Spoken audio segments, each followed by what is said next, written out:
ओम शांति।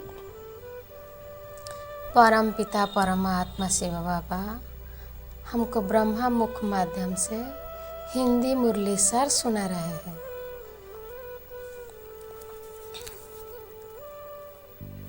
10/7/2025 हिंदी मुरली sir.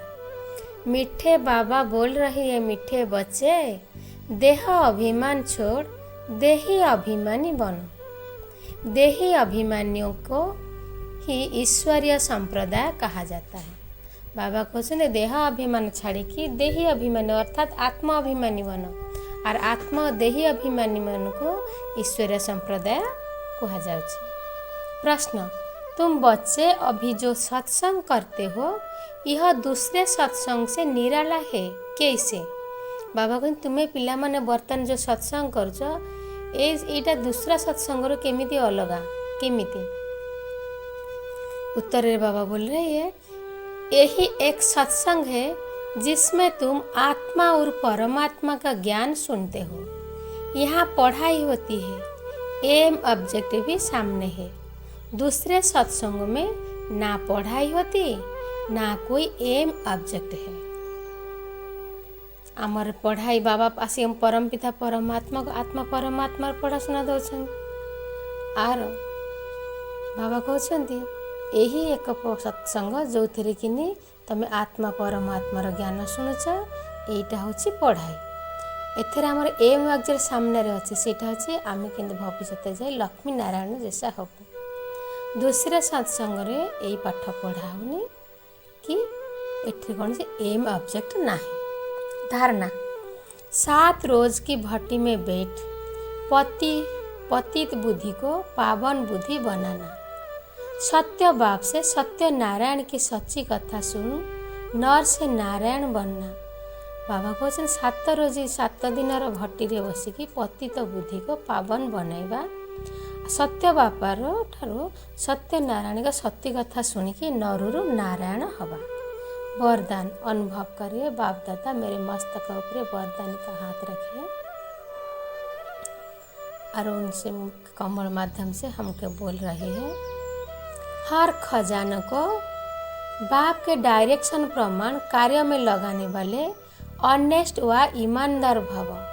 बाबा के सब खजाना को बाबा को डायरेक्शन प्रमाण काम लगे कि ऑनेस्ट व ईमानदार हुआ।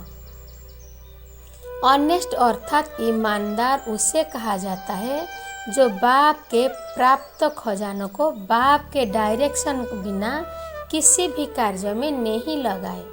अगर समय वाणी कर्म श्वास व संकल्प पर मत या संग दोष में व्यर्थ तरफ गंवाते हो, स्वचिंतन के बजाय पर चिंतन करते हो, स्वमन के बजाय किसी भी प्रकार के अभिमान में आते हो, श्रीमत के बदल मन के मत आधार पर चलते हो तो ऑनेस्ट नहीं कहेंगे।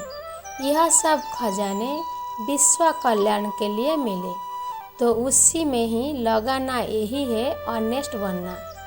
बाबा कहते ऑनेस्ट अर्थात ईमानदार ताकू कह जे बाबा ठारू प्राप्त होइथिबा खजाना को बाबा को डायरेक्शन बिना कौन सी कार्य रे लगाइब नहीं।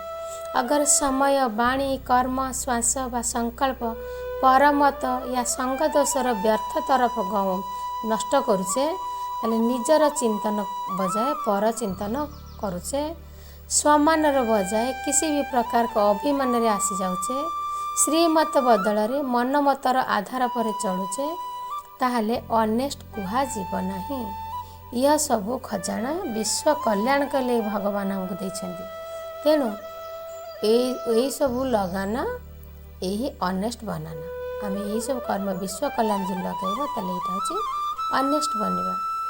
स्लोगान, अपोजिशन माया से करनी है दैवी परिवार से नहीं। बाबा कहते आम अपोजिशन माया संगे करिबा दैवी परिवार संगे नहीं। ओम शांति।